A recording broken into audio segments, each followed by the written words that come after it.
Hello दोस्तों, स्वागत है फिर से आपके एक नए लेक्चर के साथ। दोस्तों जो जनरल साइंस की हमारी 1000 एमसीक्यूज क्वेश्चन का जो पार्ट नंबर आज हमारा 8 होने वाला है दोस्तों। उससे पहले हमारे लेक्चर में हमने देखा था पार्ट 7 क्या था दोस्तों। ठीक है, तो पार्ट 7 में हमने 350 क्वेश्चन कवर कर लिए हैं दोस्तों, और आज के हम लेक्चर में 50 क्वेश्चन और कवर करेंगे। आज की जो हमारी सीरीज जो स्टार्ट हो रही है वो 351 नंबर से स्टार्ट आज की सीरीज का पार्ट्स हम स्टार्ट कर रहे हैं दोस्तों। तो देखते हैं दोस्तों, ज़्यादा समय ना लेते अपने आज के हम क्वेश्चन की ओर बढ़ते हैं दोस्तों। तो फर्स्ट क्वेश्चन है आज का हमारा 351 नंबर है कि क्वेश्चन है हमारा फर्स्ट की कि किस माध्यम में के ध्वनि का सबसे तेज चलती है दोस्तों। तो किस माध्यम में ध्वनि हम हमारी सबसे तेज चलती है दोस्तों, यूपीपीसीएस में 2014 में पूछा गया प्रश्न है दोस्तों। तो वो हमारी ठोस में चलती है दोस्तों। ठोस इस प्रश्न का हमारा सही आंसर हो जाएगा दोस्तों। ए ऑप्शन इस प्रश्न का हमारा राइट आंसर हो जाएगा दोस्तों। बढ़ते हैं हम इसी के साथ अगले प्रश्न की और दोस्तों, देखते हैं हम अगला प्रश्न हमारा क्या है दोस्तों।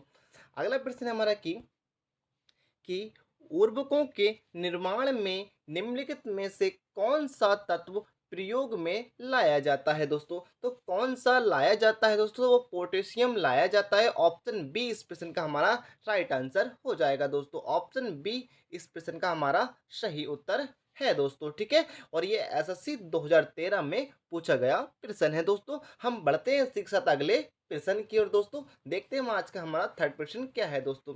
तो हमारा थर्ड प्रश्न है आज का प्रश्न है कि मानव शरीर में विटामिन ए कहाँ पाया जाता है दोस्तों, या ए कहाँ पर भंडारित होता है दोस्तों। तो मानव शरीर में ये इस प्रश्न का जो हमारा सही उत्तर हो जाएगा दोस्तों, वो हमारा ऑप्शन ए हो जाएगा दोस्तों। यक में ही पाया जाता है या भंडारित होता है दोस्तों। यूपीपीसीएस 2015 में पूछा गया प्रश्न था दोस्तों। इंपोर्टेंट प्रश्न है आपके लिए और हर एग्जाम में पूछा लिया जाता है प्रश्न। ठीक है, तो ए ऑप्शन इस प्रश्न का हमारा सही उत्तर हो जाएगा दोस्तों। बढ़ते हैं हम इसी के साथ अगले प्रश्न की ओर दोस्तों। देखते हैं हम आज का हमारा फोर्थ प्रश्न क्या है दोस्तों।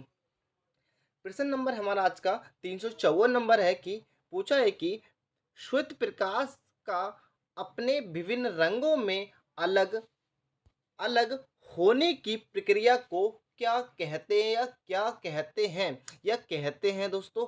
तो इस प्रश्न का जो हमारा सही उत्तर हो जाएगा वो हमारा वर्ण विक्षेपण कहलाता है दोस्तों, या कहते हैं दोस्तों। तो ऑप्शन डी इस प्रश्न का हमारा सही उत्तर हो जाएगा दोस्तों। ऑप्शन डी इस प्रश्न का हमारा राइट आंसर हो जाएगा दोस्तों। ये आपका फिजिक्स से प्रश्न है फ्रेंड्स, इंपोर्टेंट प्रश्न है, कई बार एग्जाम में पूछ लेता है दोस्तों। तो आरआरबी के लिए और आप एसएससी या अदर कंपटीशन की तैयारी कर रहे हैं फ्रेंड्स, और आप फ्रेंड्स किसी भी आपको वहाँ पर फिजिक्स के क्वेश्चन या साइंस के किसी भी प्रकार के क्वेश्चन पूछे जाते हैं, तो फ्रेंड्स आप ये हमारी एक बार सीरीज जरूर देख ले। 1000 क्वेश्चन की सीरीज ये हमारी चल रही है फ्रेंड्स।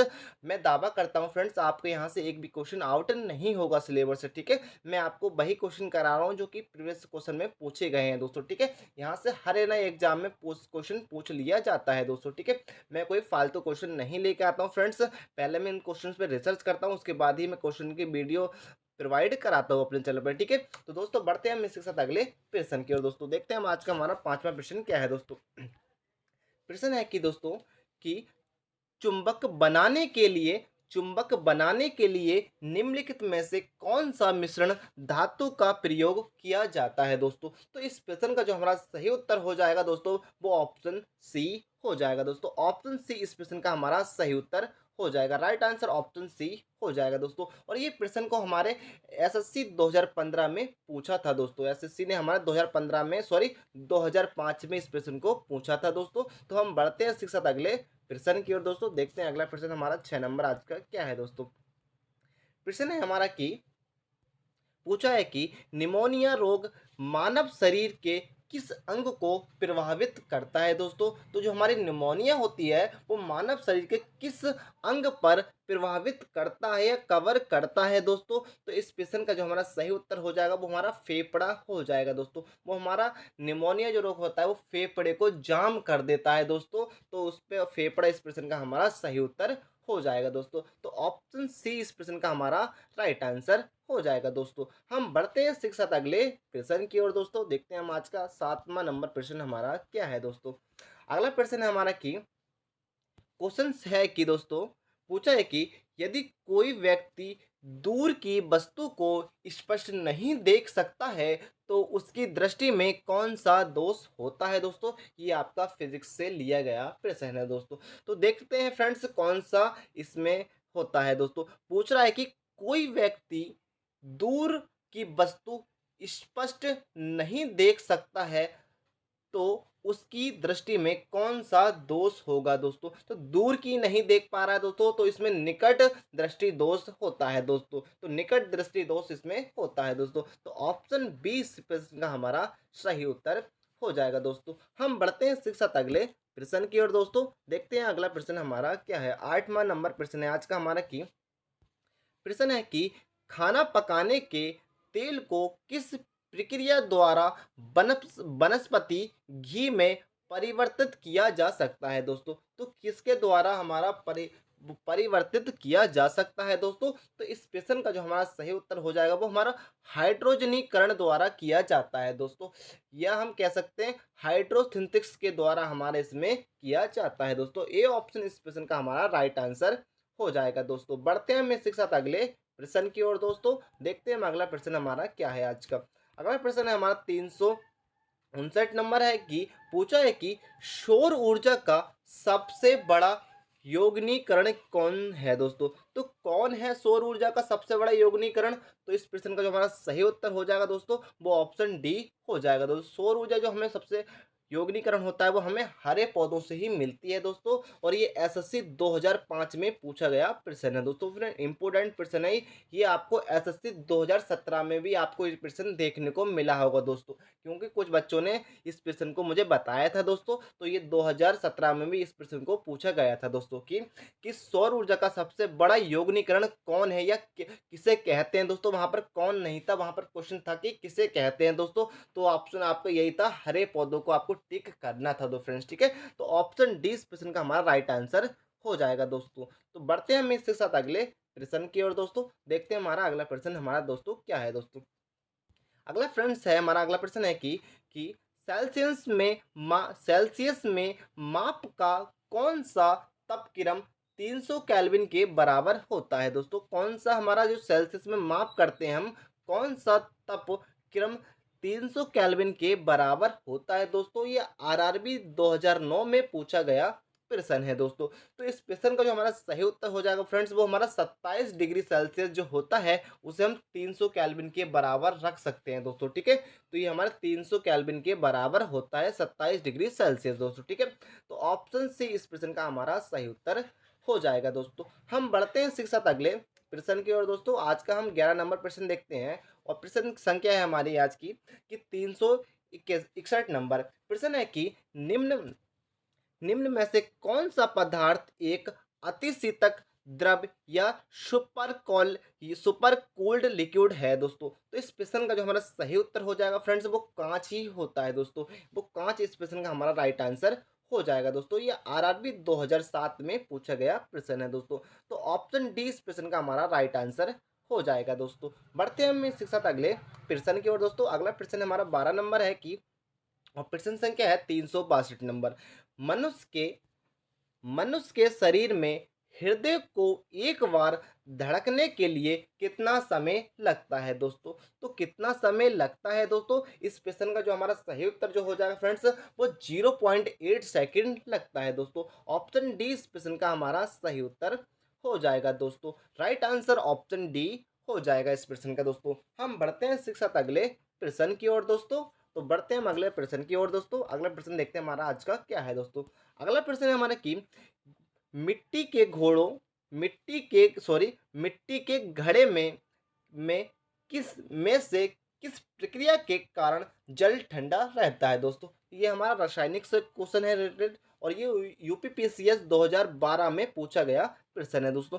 एक बार क्वेश्चन को दोबारा समझ लेते हैं दोस्तों कि पूछ रहा है कि मिट्टी के घड़े में निम्न में से किस प्रक्रिया के कारण जल ठंडा रहता है दोस्तों। हमारे मिट्टी के जो घड़े होते हैं उसमें जल जो हमारा क्यों ठंडा रहता है या किस प्रक्रिया के कारण रहता है दोस्तों। तो इस प्रश्न का जो हमारा सही उत्तर हो जाएगा फ्रेंड्स वो बाष्पीकरण के रहता है। बाष्पीकरण के कारण ही रहता है उसमें जल ठंडा। तो ऑप्शन बी इस प्रश्न का हमारा सही उत्तर हो जाएगा। राइट आंसर ऑप्शन बी हो जाएगा दोस्तों। हम बढ़ते हैं इसी के साथ अगले प्रश्न की ओर दोस्तों। देखते हैं हम अगला प्रश्न हमारा क्या है दोस्तों।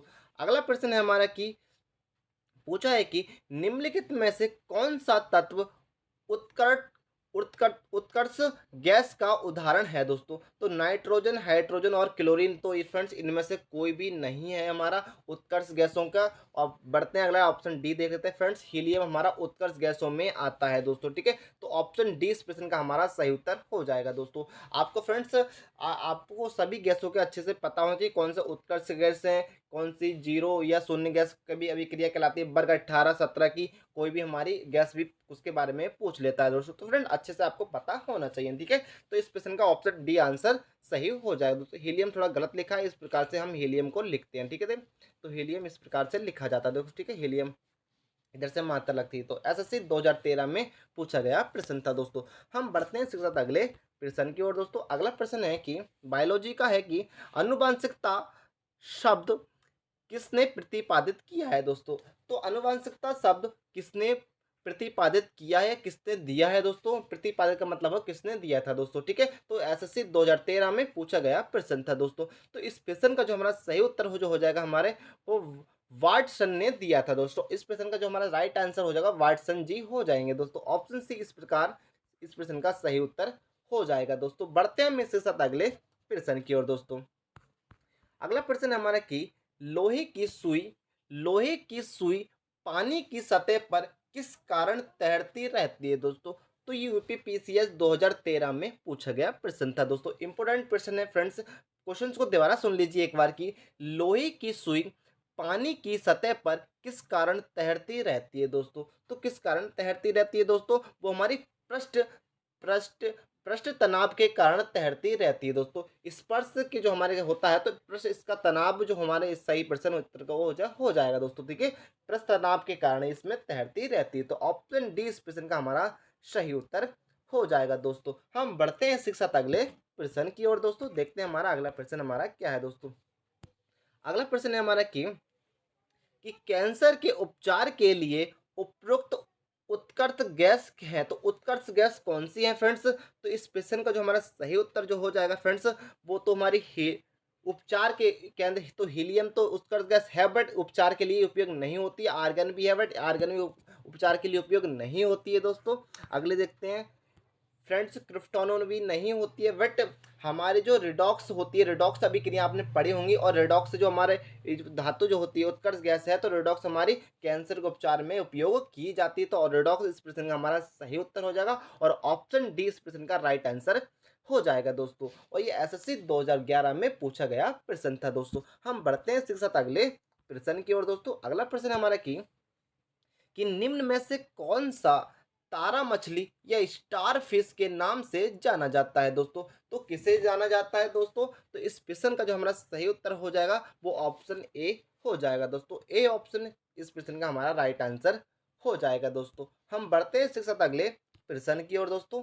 अगला प्रश्न है दोस्तों कि वर्नौली का सिद्धांत निम्नलिखित में से किसके संरक्षण का पृथक कथन है दोस्तों। पृथक कथन है दोस्तों, ये एसएससी 2015 में पूछा गया प्रश्न है दोस्तों। ये कथन है दोस्तों, पृथक कथन नहीं, कथन है दोस्तों। किसका कथन है दोस्तों, ठीक है। यहाँ पर ये हटा दीजिए, ठीक है। कथन है दोस्तों, तो किसका है ये स्टेट कथन को हम स्टेटमेंट कहते हैं दोस्तों। किसका स्टेटमेंट है दोस्तों। तो इस प्रश्न का जो हमारा सही उत्तर हो जाएगा वो हमारा ऊर्जा संरक्षण का ही एक स्टेटमेंट है दोस्तों। तो ऑप्शन बी इस प्रश्न का हमारा सही उत्तर हो जाएगा दोस्तों। बढ़ते हैं हम इसके साथ अगले प्रश्न की ओर दोस्तों। अगला प्रश्न देखते हैं क्या है दोस्तों। प्रश्न है कि मानव शरीर में प्रचुर मात्रा में कौन सा तत्व होता है दोस्तों। तो हमारा कौन सा तत्व होता है देख लेते हैं दोस्तों। ऑप्शन में कार्बन, आयरन, नाइट्रोजन और ऑक्सीजन दोस्तों। तो इस प्रश्न का सबको पता है फ्रेंड्स, मानव शरीर में सबसे अधिक जो हमारा होता है वो तत्व वो हमारा ऑक्सीजन ही होता है दोस्तों, ठीक है। ऑक्सीजन हमारा इस प्रकार का तत्व ऑप्शन डी हो जाएगा। ऑप्शन डी इस प्रश्न का राइट आंसर हो जाएगा दोस्तों। अगले प्रश्न की ओर बढ़ते हैं दोस्तों। अगला प्रश्न देखते हैं हमारा आज का क्या है। अगला प्रश्न है कि निम्नलिखित में से यौगिक के किस समूह को सहायक आहार कारक कहा जाता है दोस्तों। यूपीपीसीएस 2014 में पूछा गया प्रश्न है दोस्तों। तो इस प्रश्न का जो हमारा सही उत्तर हो जाएगा वो ऑप्शन डी हो जाएगा दोस्तों। विटामिन होता है दोस्तों, तो विटामिन इस प्रश्न का हमारा सही उत्तर हो जाएगा दोस्तों। ऑप्शन डी इस प्रश्न का हमारा राइट आंसर हो जाता है दोस्तों। ठीक है, हम बढ़ते हैं इसी के साथ अगले प्रश्न की ओर दोस्तों। देखते हैं हमारा अगला प्रश्न क्या है दोस्तों। प्रश्न है हमारा कि जब हम रबड़ के गद्दे वाले सीट पर बैठते हैं या लेटते हैं तो उसका आकार परिवर्तित हो जाता है, पदार्थ में पाया जाता है दोस्तों। तो क्या पाया जाता है दोस्तों, तो किसके कारण होता है दोस्तों। ये आरआरबी टीसी या सीसी 2003 में पूछा गया प्रश्न दो फ्रेंड्स, और आरआरबी के लिए काफ़ी इंपोर्टेंट प्रश्न भी रहने वाला है दोस्तों। तो आप इंपोर्टेंट आप टिक कर सकते हैं इस प्रश्न को। ठीक है, तो आपको इस प्रश्न का जो आंसर जो हो जाएगा फ्रेंड्स, आपने जो सब बच्चों ने दिया होगा इस प्रश्न का आंसर, वो फ्रेंड्स ऑप्शन बी को ही दिया होगा दोस्तों। तो इस प्रश्न का ऑप्शन बी इस राइट आंसर हो जाएगा। स्थितिक ऊर्जा ही कहलाएगा दोस्तों। ठीक है, ऑप्शन बी इस प्रश्न का हमारा राइट आंसर हो जाएगा दोस्तों। बढ़ते हैं मैं इसी के साथ अगले प्रश्न की ओर दोस्तों। देखते हैं हमारा अगला प्रश्न क्या है दोस्तों। अगला प्रश्न है कि मेथेन गैस उत्पादन करने वाला क्षेत्र है दोस्तों। तो कौन सा क्षेत्र है हमारा जो उसमें मेथेन गैस उत्पादन करता है दोस्तों। यूपीपीसीएस 2014 में पूछा गया प्रश्न है दोस्तों। तो गेहूं का खेत, धान का खेत, कपास का खेत या मूंगफली का खेत दोस्तों। तो इस प्रश्न का जो हमारा सही उत्तर हो जाएगा फ्रेंड्स, वो धान का ही खेत होता है जिसमें मेथेन गैस उत्पादन वाला क्षेत्र है दोस्तों। ठीक है, तो ऑप्शन बी इस प्रश्न का हमारा सही उत्तर हो जाएगा दोस्तों। ठीक है, ऑप्शन बी इस प्रश्न का राइट आंसर हो जाएगा दोस्तों। ठीक है, अगले प्रश्न की ओर चलते हैं दोस्तों। अगला प्रश्न है हमारा कि निम्नलिखित में से किस जंतु का अभिष जंतु का आकृति चप्पल की तरह होता है दोस्तों। तो किसका होता है, अमीबा, पैरामेसियम या ट्रोपेनिसियम या जी डायोनियो। तो इस प्रश्न का जो हमारा राइट आंसर हो जाएगा फ्रेंड्स, वो हमारा पैरामेसियम का ही होता है जो चप्पल के आकार का होता है। हम इसे जूते तलीनेमा भी कहते हैं। देखिए, जूते की तली की तरह आकार का होता है दोस्तों। ठीक है, तो ऑप्शन बी इस प्रश्न का हमारा राइट आंसर हो जाएगा दोस्तों। ठीक है, ऑप्शन बी इस प्रश्न का राइट आंसर हो जाएगा दोस्तों। आपने भी ऑप्शन बी को ही आंसर टिक किया होगा दोस्तों। ठीक है, फ्रेंड्स मैं देखता हूँ कितने बच्चों को कमेंट्स सही आंसर कितने। फ्रेंड्स मुझे एक बार कमेंट्स बॉक्स में बता दीजिए फ्रेंड्स, कितने आपके जब भी वीडियो समाप्त हो जाए फ्रेंड्स, आपके कितने क्वेश्चन के जवाब अच्छे गए हैं दोस्तों। मैं सभी बच्चों के कमेंट्स जरूर पढ़ता हूँ दोस्तों। फ्रेंड्स उससे पहले फ्रेंड्स आप चैनल पर नए हैं तो चैनल को सब्सक्राइब करते हैं और बेल आइकन को प्रेस करें ताकि नोटिफिकेशन सबसे पहले आपके पास पहुंच सके फ्रेंड्स। और अब तक वीडियो को आपको पसंद आए वीडियो को एक लाइक करें, कमेंट्स करें, अपने फ्रेंड्स लोगों में वीडियो को एक बार जरूर शेयर कर दिया फ्रेंड्स। इससे हमारी यूट्यूब फैमिली और भी लंबी हो सकती है और ये वीडियो का बेनिफिट आपके फ्रेंड्स लोग भी ले सकें दोस्तों। ठीक है, और बढ़ते हैं फ्रेंड्स अगले प्रश्न की ओर दोस्तों। देखते हैं हमारा अगला प्रश्न क्या है दोस्तों। तो अगला प्रश्न हमारा कि पानी का घनत्व किस ताप पर अधिकतम होता है दोस्तों। तो पानी का घनत्व हमारे किस तापमान पर अधिक होता है दोस्तों। तो इस प्रश्न का हमारा राइट आंसर जो हो जाएगा दोस्तों, वो हो हमारा ऑप्शन बी हो जाएगा फ्रेंड्स, जो 4 डिग्री सेल्सियस पे होता है दोस्तों। ये बीपीएससी 1998 में पूछा गया प्रश्न है दोस्तों। ऑप्शन बी इस प्रश्न का हमारा राइट आंसर हो जाएगा दोस्तों। इसी के साथ हम बढ़ते हैं अगले प्रश्न की ओर दोस्तों। अगला प्रश्न देखते हैं क्या है दोस्तों। तो अगला प्रश्न है हमारा कि 376 नंबर है कि पूछ रहा है कि परम ताप का मान कितना होता है दोस्तों। हमारा परम ताप होता है फ्रेंड्स, वो ये एसएससी वो आरआरबी सीसी में पूछा गया प्रश्न है दोस्तों 2004 में, कि परम ताप का मान कितना होता है दोस्तों। तो वो हमारा -273 डिग्री सेल्सियस होता है दोस्तों परम ताप का। तो फ्रेंड्स तो ऑप्शन बी इस प्रश्न का हमारा सही उत्तर हो जाएगा दोस्तों। हम बढ़ते हैं अपने साथ अगले प्रश्न की ओर दोस्तों। देखते हैं हमारा अगला प्रश्न क्या है दोस्तों। अगला प्रश्न है हमारा 377 नंबर है कि निम्न में से पिचत किसके द्वारा पैदा किया जाता है दोस्तों। एसएससी 2002 में पूछा गया प्रश्न है दोस्तों। तो इस प्रश्न का हमारा ए ऑप्शन राइट आंसर हो जाएगा दोस्तों। ए ऑप्शन इस प्रश्न का हमारा सही उत्तर हो जाएगा दोस्तों। बढ़ते हैं हम इसके साथ अगले प्रश्न की ओर दोस्तों। अगला प्रश्न है हमारा कि कैमरे में किस प्रकार का लेंस उपयोग में लाया जाता है दोस्तों। तो किस प्रकार का लेंस उपयोग में लाया जाता है दोस्तों। इस प्रश्न का जो हमारा सही उत्तर हो जाएगा फ्रेंड्स, वो ऑप्शन ए हो जाएगा। उत्तर लेंस का उपयोग लाया जाता है दोस्तों। आरआरबी 2001 में पूछा गया प्रश्न है दोस्तों।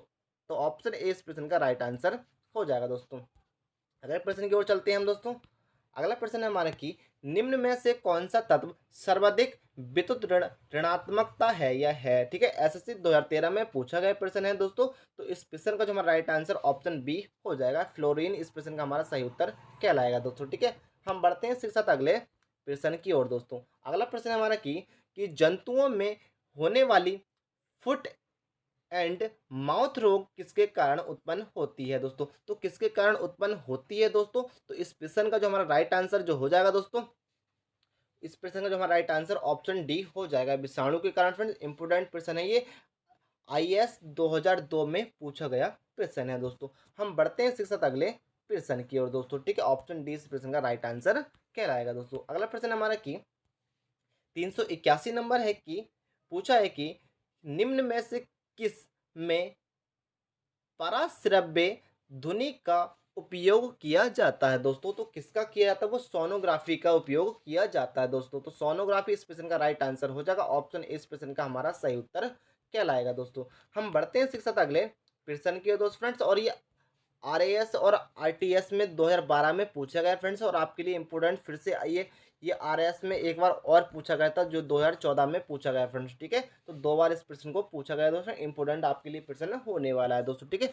बढ़ते हैं इसके साथ अगले प्रश्न के दोस्तों। अगला प्रश्न है हमारा, ये 10th क्लास से है कि आपने 10th क्लास के साइंस में जरूर पढ़ा होगा कि प्लास्टर ऑफ पेरिस किससे बनता है दोस्तों? तो वो किससे बनता है वो आपको बताना है दोस्तों। तुम्हारे जिप्सम से बनता है दोस्तों, जिप्सम से ही हमारे प्लास्टर ऑफ पेरिस कहा जाता है। तो ऑप्शन डी इस प्रश्न का राइट आंसर हो जाएगा दोस्तों। बढ़ते हैं हम इसके साथ अगले प्रश्न की ओर दोस्तों। 283 नंबर है कि नाइट्रोजन यौगिकीकरण में निम्नलिखित में से कौन सी फसल सहायक होती है दोस्तों? आरआरबी 2004 में पूछा गया प्रश्न है दोस्तों। तो इस प्रश्न का जो हमारा राइट आंसर जो हो जाएगा दोस्तों, वो ऑप्शन सी हो जाएगा, वीन्स में ही होता है दोस्तों। तो ऑप्शन सी इस प्रश्न का राइट आंसर कहलाएगा दोस्तों। बढ़ते हैं हम इसके साथ अगले प्रश्न की ओर दोस्तों। प्रश्न है हमारा कि ट्रांसफार्मर के कोड बनाने के लिए निम्नलिखित पदार्थों में कौन सा अधिक उपयुक्त होता है दोस्तों? तो कौन सा अधिक उपयोग होता है दोस्तों? तो इस प्रश्न का जो हमारा राइट आंसर वो हो जाएगा, नरम लोहा ही होता है दोस्तों। नरम लोहा का उपयोग किया जाता है ट्रांसफार्मर कोड को बनाने के लिए। तो ए ऑप्शन इस प्रश्न का हमारा राइट आंसर हो जाएगा दोस्तों। बढ़ते हैं हम इसके साथ अगले प्रश्न की ओर दोस्तों।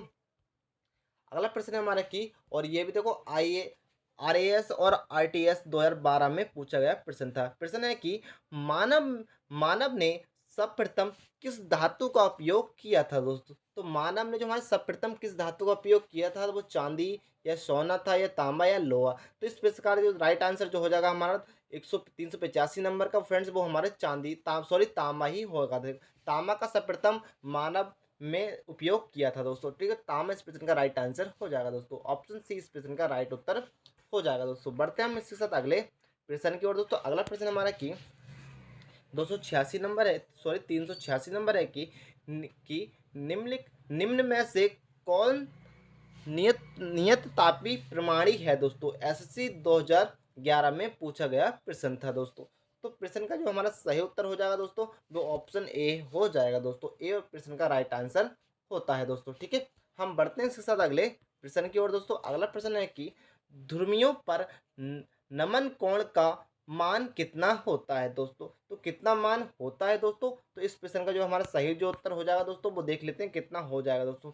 तो इस प्रश्न का हमारा सही 0 डिग्री नहीं, नमन कोण का फ्रेंड्स 90 डिग्री कहलाता है दोस्तों। 90 डिग्री ऑप्शन डी में दे रखा है, तो 90 डिग्री ऑप्शन डी इस प्रश्न का सही उत्तर हो जाएगा दोस्तों। बढ़ते हैं हम इसके साथ अगले प्रश्न की ओर दोस्तों। अगला प्रश्न है 388 नंबर है कि निम्नलिखित में से किस तत्व को पेंसिल में प्रयुक्त किया जाता है दोस्तों? हमारी पेंसिल किससे बनाई जाती है, वो किसका उपयोग किया जाता है दोस्तों? तो इस प्रश्न का जो हमारा सही उत्तर है हमारे, वो हमारा ऑप्शन सी हो जाएगा, ग्रेफाइट का उपयोग किया जाता है पेंसिल को बनाने के लिए, ठीक है। तो एसएससी 2014 में पूछा गया प्रश्न था दोस्तों, ठीक है। तो ग्रेफाइट का आपसे पूछ लिया जाता है कि पेंसिल को बनाने में प्रयुक्त तो मटेरियल, तो उसमें ग्रेफाइट का ऊपर टिक कर देना है फ्रेंड्स। तो ग्रेफाइट इस प्रश्न का सही उत्तर हो जाएगा दोस्तों, ठीक है। किस प्रकार से भी कई प्रकार से यहाँ पर क्वेश्चन आपको देखने को मिलता है दोस्तों, तो आपको ग्रेफाइट ही आंसर टिक कर देना, ठीक है। तो ऑप्शन सी इस प्रश्न का सही उत्तर हो जाएगा दोस्तों। बढ़ते हैं हम इसके साथ अगले प्रश्न की ओर दोस्तों। अगला प्रश्न है कि 389 नंबर है कि निम्नलिखित में से कौन सा कृत्रिम परिस्थितिक तंत्र है दोस्तों? तो परिस्थितिक तंत्र है दोस्तों, तो यूपीपीसीएस 2016 में पूछा गया प्रश्न है दोस्तों। तो इस प्रश्न का जो हमारा सही उत्तर जो हो जाएगा दोस्तों, वो ऑप्शन ए हो जाएगा, धान का ही खेत है दोस्तों, ठीक है। धान का खेत, तो ऑप्शन ए इस प्रश्न का राइट आंसर हो जाएगा दोस्तों, ठीक है। आपने भी ए प्रश्न को ही टिक किया होगा दोस्तों, मैं आशा करता हूँ दोस्तों, ठीक है। अगला प्रश्न है दोस्तों, बताइए इस प्रश्न का आंसर आप सभी बच्चों कि निम्नलिखित में से कौन सा मात्रक कैंडेला है दोस्तों। तो कैंडेला किसका मात्रक होता है दोस्तों, वो आपको बताना है दोस्तों। आपने जो सही इस प्रश्न का जो टिक किया होगा दोस्तों, वो ऑप्शन सी को किया होगा। क्यों?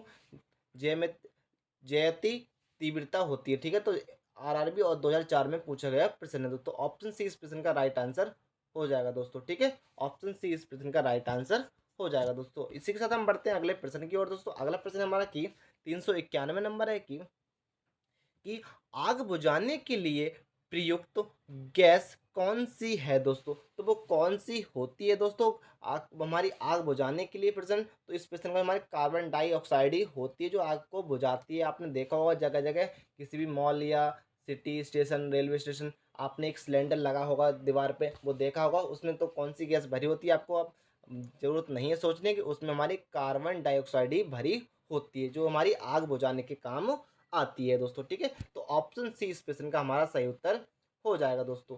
अब बढ़ते हैं हम इसके साथ अगले प्रश्न की ओर दोस्तों। अगला प्रश्न हमारा कि विश्व का सबसे अधिक तेजी से बढ़ने वाला जल पादप है दोस्तों। तो कौन सा है जल पादप, और एसएससी 2012 में पूछा गया प्रश्न है दोस्तों। तो इस प्रश्न का जो हमारा सही उत्तर हो जाएगा वो ऑप्शन सी हो जाएगा दोस्तों। ऑप्शन सी इस प्रश्न का हमारा राइट आंसर हो जाएगा दोस्तों। बढ़ते हैं हम इसके साथ अगले प्रश्न की ओर दोस्तों। अगला प्रश्न देखते हैं क्या है दोस्तों। अगला प्रश्न हमारा और बीपीएससी 2005 में पूछा गया प्रश्न है कि पूछा है कि विद्युत उत्पन्न करने के लिए कौन सी धातु का उपयोग होता है दोस्तों। कौन सी धातु का हमारा उपयोग होता है दोस्तों विद्युत उत्पन्न करने के लिए दोस्तों। तो इस प्रश्न का जो हमारा सही उत्तर हो जाएगा वो हमारे यूरेनियम का उपयोग होता है दोस्तों, ठीक है। यूरेनियम इस प्रश्न का हमारा राइट आंसर हो जाएगा दोस्तों। तो ए ऑप्शन इस प्रश्न का हमारा सही उत्तर हो जाएगा दोस्तों। बढ़ते हैं हम इसके साथ अगले प्रश्न की ओर दोस्तों। अगला प्रश्न है 394 नंबर है कि सबसे प्रचुर मात्रा में मिलाने वाला तत्व क्या है दोस्तों। क्या है हमारा मिलाने वाला तत्व, और एसएससी 2015 में पूछा गया प्रश्न है दोस्तों। तो हमारा वो ऑक्सीजन ही है, वो प्रचुर मात्रा में मिलाने वाला तत्व है सबसे अधिक। तो ऑक्सीजन इस प्रश्न का हमारा तो सही उत्तर हो जाएगा। तो ऑप्शन डी इस प्रश्न का हमारा राइट आंसर हो जाएगा दोस्तों, ठीक है। बढ़ते हैं हम इसके साथ अगले प्रश्न की ओर। 395 नंबर है कि विद्युत व्यवस्था में मनुष्य की हड्डियां क्यों कमजोर हो जाती हैं दोस्तों। तो क्यों कमजोर हो जाती हैं दोस्तों। तो इस क्वेश्चन का जो हमारा सही उत्तर हो जाएगा वो ऑप्शन सी हो जाएगा दोस्तों। तो मनुष्य की हड्डियां कैल्शियम की कमी से कमजोर हो जाती है दोस्तों। हमारा कैल्शियम हमारे कमजोर हो जाता है हमारे शरीर में, तो हमारी हड्डियां भी कमजोर होने लगती हैं दोस्तों। तो हड्डियां हमारी क्यों कमजोर होती है आपको पता होना, तो हमारी कैल्शियम की कमी हो जाती है दोस्तों, ठीक है। तो आपको कई कई प्रकार आप बताते होंगे डॉक्टर आपको कैल्शियम की टैबलेट लीजिए आपको, तो आपको पता होना चाहिए फिर कैल्शियम की टैबलेट आपको डॉक्टर ने सजेस्ट की है दोस्तों, तो आपके अंदर हड्डियों में आपकी कमजोरी बताई है दोस्तों, ठीक है। इसी के साथ हम बढ़ते हैं अगले प्रश्न की ओर दोस्तों। अगला प्रश्न देखते हैं क्या है दोस्तों। अगला प्रश्न है 396 नंबर है कि धुआं में आंखों को प्रभावित करने वाला कौन सा शक्तिशाली उत्तेजक होता है दोस्तों। जो हमारे धुआं आंखों में लगता है तो उसमें हमारे आंसू क्यों निकलते हैं, तो क्या होता है दोस्तों। और यूपीपीसीएस 2018 में पूछा गया प्रश्न है दोस्तों, इम्पोर्टेंट प्रश्न है दोस्तों। तो इस प्रश्न का जो हमारा सही उत्तर हो जाएगा वो हमारा वो पैराक्सी एंटीटाइल्स नाइट्रेट होता है दोस्तों। तो ऑप्शन डी इस प्रश्न का हमारा सही उत्तर हो जाएगा दोस्तों। बढ़ते हैं हम इसके साथ अगले प्रश्न की ओर दोस्तों। देखते हैं हमारा अगला प्रश्न क्या है दोस्तों। अगला प्रश्न है 397 नंबर है कि निम्नलिखित में से किसने न्यूटन से पूर्व ही बताया था कि सभी वस्तुओं पृथ्वी की ओर गुरुत्वाकर्षण होती है दोस्तों। तो वो किसने बताया था दोस्तों, ये आईएस 1995 में पूछा गया प्रश्न है दोस्तों। तो इस प्रश्न का जो हमारा सही उत्तर हो जाएगा ब्रह्मगुप्त होता है दोस्तों। ब्रह्मगुप्त ने बताया था दोस्तों। इस प्रश्न का आंसर ऑप्शन डी सही उत्तर हो जाएगा दोस्तों, ठीक है। हम बढ़ते हैं इसके साथ अगले प्रश्न की ओर दोस्तों। अगला प्रश्न देखते हैं हमारा क्या है दोस्तों। अगला प्रश्न है कि होमो इंस्पेंशन किसका वैज्ञानिक नाम है दोस्तों। किसका वैज्ञानिक नाम है, हमारे कौन से जानवर का है। तो इस प्रश्न का जो हमारे मनुष्य का ही हमारा नाम है दोस्तों, ठीक है। तो ऑप्शन 20 प्रश्न का सही उत्तर हो जाएगा दोस्तों, ठीक है। आपको ये पता होना चाहिए, आप काफ़ी इंपोर्टेंट प्रश्न है आपके लिए, ठीक है। हम बढ़ते हैं इसके साथ अगले प्रश्न की ओर दोस्तों। अगला प्रश्न हमारे कि टेलीस्कोप की खोज किस वैज्ञानिक ने की थी। तो टेलीस्कोप की हमारी किसने खोज की थी, तो हमारी गैलीलियो ने की थी देख से। तो ऑप्शन डी इस प्रश्न का हमारा सही उत्तर हो जाएगा दोस्तों। ऑप्शन डी इस प्रकार का सही उत्तर हो जाएगा दोस्तों। बढ़ते हैं हम इसके साथ अगले प्रश्न की ओर दोस्तों। देखते हैं आज का हमारा लास्ट प्रश्न है और 400 नंबर प्रश्न है कि निम्न में से किसको वुड स्प्रिंग या वर्ल्ड स्पिरिट भी कहा जाता है दोस्तों। ठीक है, तो किसे कहा जाता है दोस्तों इस, और ये यूपीपीसीएस 2015 में पूछा गया प्रश्न है दोस्तों। तो इस प्रश्न का जो हमारा सही उत्तर हो जाएगा वो ऑप्शन ए हो जाएगा, मैथिल अल्कोहल को ही कहा जाता है दोस्तों। ए ऑप्शन इस प्रश्न का हमारा सही उत्तर हो जाएगा दोस्तों। ठीक है फ्रेंड्स, आज के लिए इतना ही रहने देते हैं। आपके हमारे आज के 50 क्वेश्चन कवर हो चुके हैं फ्रेंड्स। आज के लिए इतना ही रहने देते हैं, मिलते हैं एक नेक्स्ट से। जो तक जय हिंद, जय भारत, वंदे मातरम।